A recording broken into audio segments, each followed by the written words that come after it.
Барлықтарыңызға сәлем қыздар, қалдарыңыз қалай? Сіздерде барлығы жақсы деген ойдамын. 25-ші аптаға келіп жеттік. Ал енді балаңыз сіздің үлкен болып өсіп қалды. 30 сантиметрден 35 сантиметрге дейін болуы мүмкін. Әртүрлі негізі сіздің тұқымыңызға байланысты. Балаларыңыз кішкентай болса, немесе өздеріңіз кішкентай болсаңыз, күйеуіңіз екеулеріңіз, балаңызда әрине үлкен гигант болмайды. Сондықтан 30 сантиметрдің 35 немесе 27 сондай болуы мүмкін, соның арасында.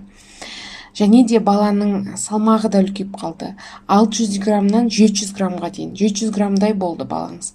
Сондықтан әркімдікі әркүлі. Үлкен, егер сіздің геніңіз үлкен болса, үлкен салмақты емес, салмағы бар адам болса, күйеуіңіз мысалы үлкен болса, балаңыз да дәл сондай болуы мүмкін. Сондықтан соны ескеріңіздер.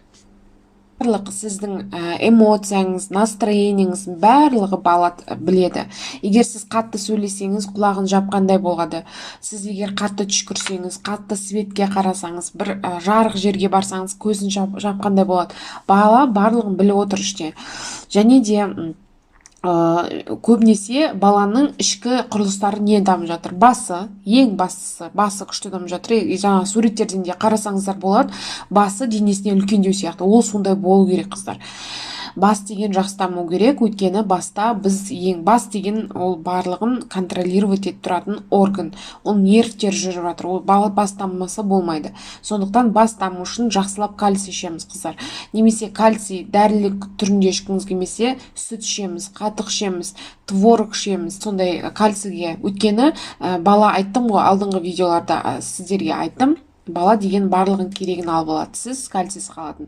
Және де баланың жүрегі деген 4 камерадан тұрады, яғни баланың жүрегі барлығы болды, жасалып, тек ол қанды артерия мен веналарға мотор құсап ұрып тұр, өзі жүргізіп жатыр. Яғни қаны, жүрек деген өз қызметін осы кезде атқарып жатыр.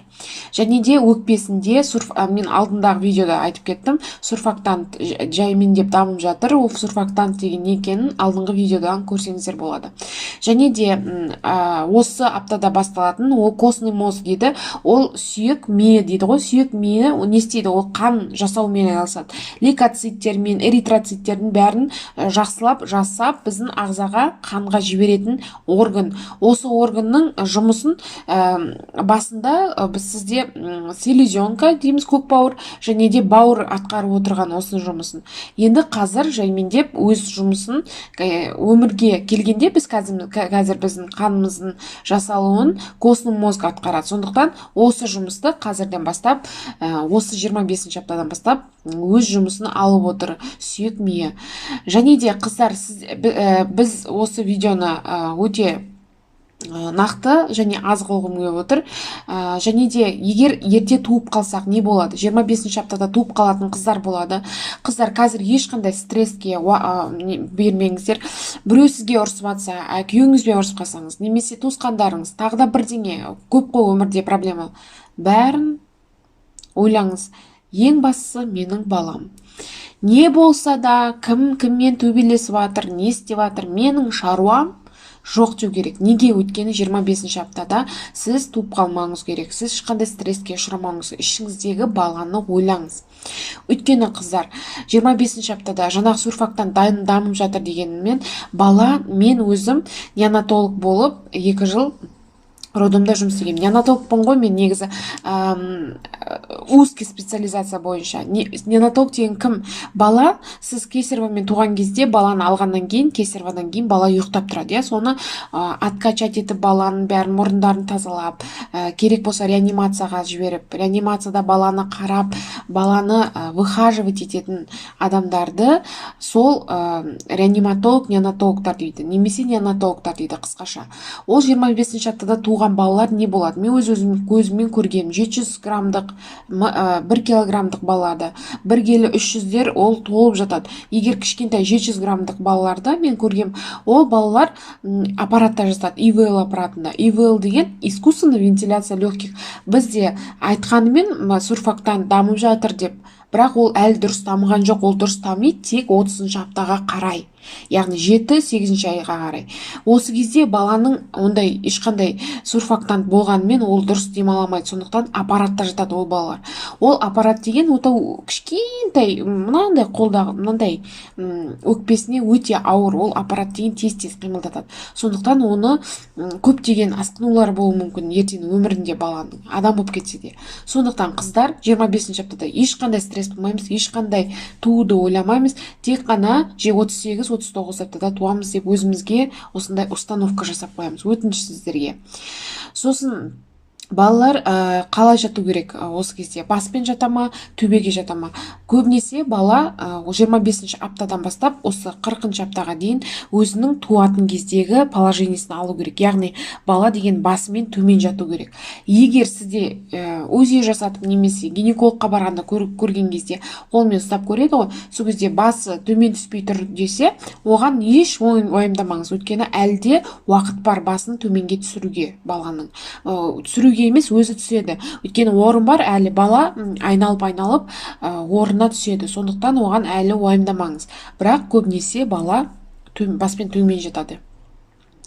Және де қыздар, мен алдыңғы видеода сіздерге айтам дедім, жалпы варикозный расширение вен ног деген аяқтың варикозды расширение ол кезінде болады. Ол неден болады? Сіз көбінесе баланың іштен өсуіне байланысты жаңағы аяққа қарай баратқан веналардың бәрі баланың жалпы весімен немесе баланың үлкеюімен, іштің матканың үлкеюімен басылып қалады. Басылады да өзінің қызметін атқарамайды. Вена деген қандай тамыр? Ол деген артерия сияқты тамыр емес. Ол деген жалпы төменнен төбеге қарай жүретін вена деген сондай. Төменнен төбеге қарай. Яғни ол деген гравитацияға қарсы. Гравитация деген бізде төбеден төменге қарай ғой, төмен қарай оңай, ал ол веналар қанды қалай жүргізеді? Ол төменнен төбеге қарай жүргізеді. Ол қызметі өте қиын, ол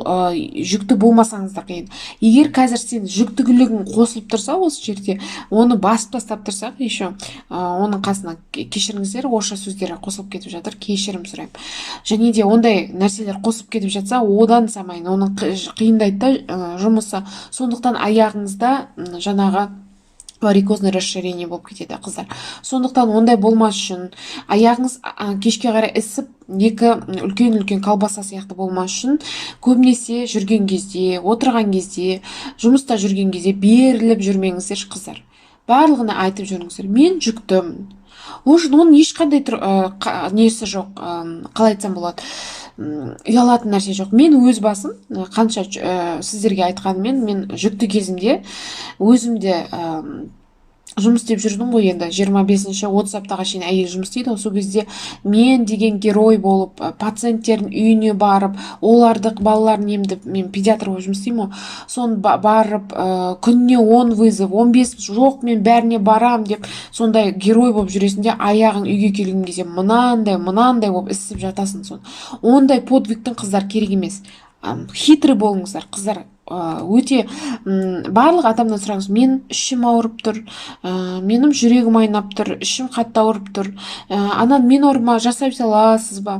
Мен өзіңізді жайсыз сезініп қалдыңыз, өзіңіз жай жүріңіз, өзіңізді баптап жүріңіз. Сіздің онда герой болғанын, яғни сіз мен сияқты жұмыста беріліп, кешке дейін жүріп, кешке үйге келіп, сөйтіп үйге келіп тамақ істеп, одан кейін балдарыңа қарап сөйтіп жүргенде, ол ешкім сізге бір үлкен медаль бермейді. Сен күшті жасап жатсың, давай саған үстіне ақша қосып берейін деп, немесе тағыда медаль бермейді. Қыздар, сол үшін мен сол кезде 25-ші аптада өте қорқамын ше. Өйткені сол кезде мен ерте туып қалу мүмкін болды. Өйткені 25-ші аптада менен шамалы қан кетті астымнан.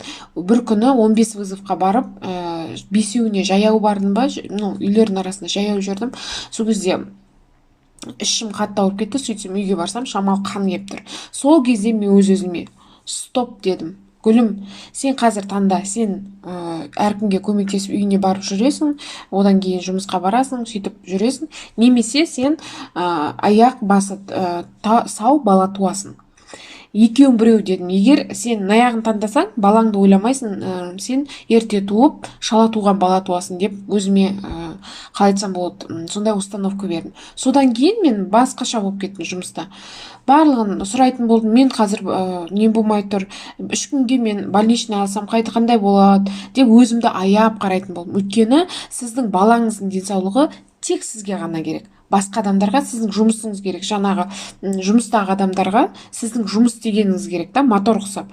Ал баланың денсаулығын ол ешкім ойлап тұрған жоқ. Соны қыздар ешкімге ешқандай стресс керек емес деген ойлаймын. Сол варикозный расширение вен қыздар, сосын алдын ала айтып қояйын, ондай варикоздарыңыз болса, кешке қарай аяқтарыңызды қоясыздар стенаға, өзіңіз жатасыз. Сол аяғыңызды көпке дейін қойып қойыңыз. Одан кейін қайттан жерге қоясыз. Одан кейін қайттан аяғыңызды тіреп қоясыз. Солай жаймендеп аяғыңыздың іскенін кетіресіз. Содан кейін көп тұрмауға тырысыңыздар, варикозы бар қыздар. Содан кейін, егер сіздер варикоз, одан кейін сіздер кесарево болатын болса, егер алдын ала білесіз, кесарево болатын сіздер, өйткені басқа жүктіліктеріңіз кесаревомен болса, міндетті түрде аяқтарыңызға чулки сатып алыңыздар. Чулкидің жалпы сапасына аямаңыздар ақшаны, өйткені жаңағы варикозға қарсы чулкилар болады, оның арзан түрлері болады қыздар. Ол арзан түрлері, арзанның аты арзан, ондай ешқандай көмектеспейді. Сондықтан қатты ұстап тұратын чулкиді шешпейміз қыздар. 40 күнге дейін, туғанға дейін жаңағы операция кезінде жалпы киесіздер, одан кейін туғаннан кейін 40 күнге дейін шешпей киіп жүріңіздер. Өйткені аяқтарыңыз көбінесе операциядан кейін сондай өте нашар болып кетеді. Сол қыздар, бүгін айтатыным сол, сіздерге 25-ші апта құттықтаймын. Ол деген жартысынан да көп уақыт өтті. Енді алдымызда 15-ақ апта, одан кейін алдыңызда кішкентай нәрестеңізбен кездесесіз. Ол өмірде әйелде, тек қана әйел адам ғана жасай алатын нәрсе. Бұл деген, білмеймін енді немен салыстыруға болмайтын нәрсе. Баланың өмірге келуі, ол деген Алланың бір құдіреті деген ойдамын мен. Қалай, келісесіздер ма? Келіссеңіздер лайк қойыңыздар. Ақпарат сіздерге ұнаса лайк қойыңыздар және астына комментарий тастаңыздар. Міндетті түрде қыздар. Келесі 26-шы аптада кездескенше.